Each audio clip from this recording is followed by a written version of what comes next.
Номер 5.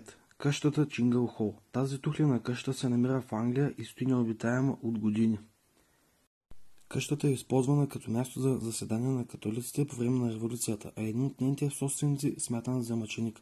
Свидетели твърдят, че в кухнята на имота има полтергайст, а в една от стаите, тази, която е държано младо момиче в плен в продължение на години, се усеща странно присъствие на някого. На четвърто място поставям къщата Бърли Ректър. Тя се намира в Есекс, Англия и е викторианска къща, която се носи славата, че е една от най-обитаваните къщи на духове в света. Легендата разказва, че някога къщата била бенедиктски манастир, в който свещеник и монахиня имали тайна любовна връзка. Двамата направили опит да избягат, но били заловени. Не го обесили, а не я погребали жива. Обитателите на къщата твърдят, че там се наблюдават паранормални явления, като странни шумове и ужасяващи призрачни присъствия. Номер 3. Къщата Амитивил. Известна е ужасяваща история относно къщата на Ocean Avenue 112 в квартал Амитивил в Ню Йорк. На 15 ноември 1974 г. най-големият син на семейството Дафел убива родителите си и четиримата си братя и сестри. Когато го залавят, младият мъж признава за убийствата си, защото гласове му наредили да го направи. Истинската мистерия започна, когато друго семейство се е настанило в къщата. Твърдели, че чували гласове и странно присъствие. Накрая напуснали къщата.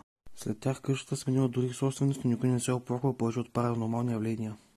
Номер 2. Къщата Ридъл. Тя се намира в Палм Бич, Флорида и първоначално тя е била погребално бюро. Къщата е разглобена и построена ново в парка Естърн Вилидж в Южна Флорида и през 20-те години на миналия век става собственост на Карл Ридъл. Джозеф е един от бившите работници на Ридъл и се е обесил на таванската стая в къщата. От тогава се говори, че той мразил хората и нападал всеки, който влезе в таванското помещение. Други места в къщата също са обитавани от духове и мебелите често разменяли местата си. И ето, че стигнахме номер 1. Къщата Монте Кристо. Един мъж на име Уилям Кроули построява този исторически двоетажен дом в Австралия. Той е имал съпруга на име Кроули. Като и двамата умират, се смята, че духовете са останали още там. Та ето ги най-зловещите неща, които случват в тази къща. Едно от най-интригуващите твърдения за паранормалност в къщата са необясними ярки светлини, които идват от двора и заслепяват всеки, който я доближи.